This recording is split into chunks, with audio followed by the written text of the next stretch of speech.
Bonjour à tous et bienvenue dans ce nouvel épisode.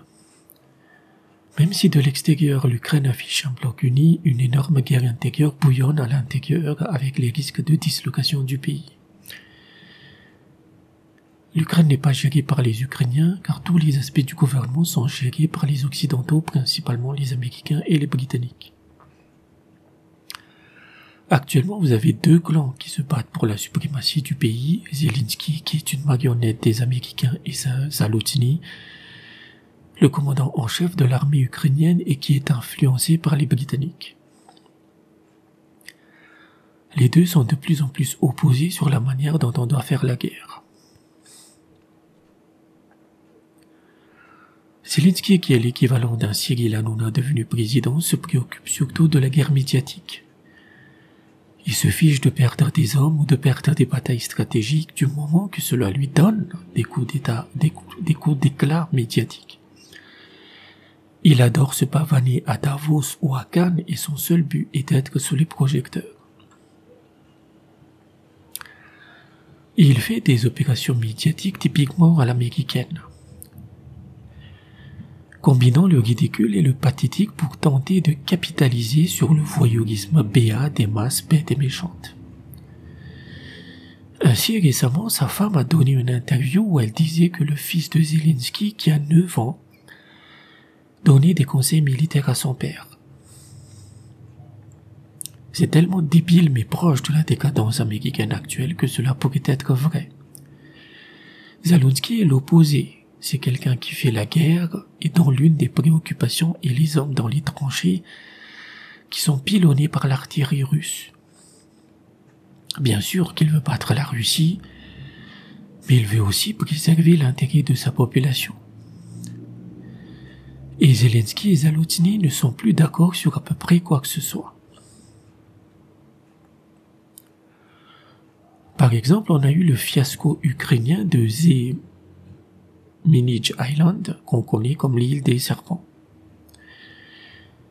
Le 9 mai 2022, Zelensky a lancé une grande attaque pour la reprendre, et ça s'est terminé par un désastre, provoquant la perte de centaines d'hommes, de plusieurs hélicoptères et d'équipements d'artillerie, en sachant que cette île des serpents ne peut pas être prise. Car dès qu'un camp la prend, son adversaire la reprend en quelques jours, et la farandole continue ainsi de suite. Mais malgré l'avis contraire de Zalotny, Zelensky y est allé franco. Vu que ces deux hommes sont à la tête politique et militaire de l'Ukraine, alors qu'il est évident que cela va se terminer par un coup d'État.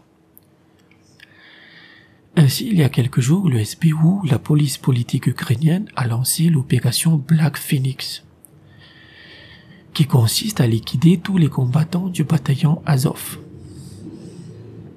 Les Ukrainiens lancent attaque sur attaque contre le centre de détention à Elevnovka, où se trouvent ces prisonniers, car pour les Russes, Azov peut leur fournir des informations cruciales. Cela signifie que la chasse aux traîtres est lancée par Zelensky. Zelensky a également verrouillé tout l'appareil politique, la loi martiale a été déclarée et tous les partis d'opposition ont été interdits. Cependant, Zalotny possède la faveur d'une partie de la population qui en a marre d'être considérée comme de la chair à canon. Et quand les deux vont s'affronter, ce ne sera pas pendant une élection, mais ça va se régler à l'ancienne comme au Far West. Il semble évident que l'un des deux va être tué ou emprisonné pour de faux motifs. Zalotny possède des ennemis dans son propre camp.